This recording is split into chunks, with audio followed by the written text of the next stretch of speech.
could probably even push the pawn to a2, and the bishop on d5 will be loose in the end, while the white queen does everything it can to stop the runaway pass pawn. So less than 30 seconds for white in this game. He does take Alireza. He pretty much pre-moved the pawn to c3. So where is the draw? I see the engine saying it's equal, and I guess, David, it's your plan from earlier. The black king is a bit too out in the open. Yeah, with such a weak king, it's going to be hard to play for a win. Otherwise, Firouzja could push his c-pawn, but it looks like that's playing with fire. It looks like you're really living life on the edge. I don't actually see the checkmate, I've got to admit, Robert, after pawn to c2, trying to deflect the white queen away from the defense of her bishop.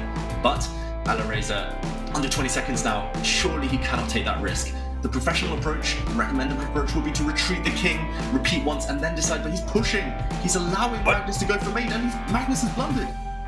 Oh, and Magnus missed a simple, quiet pawn move. The black king is safe. There's no bishop check because of the knight, and the bishop will be hanging if the queen tries to stop the c-pawn, but he can't even do that because the only square is covered by the black queen. Is completely winning for Firouzja now.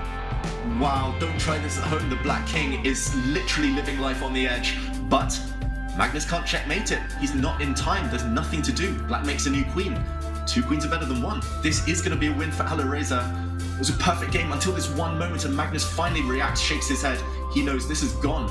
One mistake and he resigned. Magnus didn't even want to play on. He did not want to see the second queen appear, and Alireza Firouzja with the black pieces in game 1. David, that was a perfect game from him.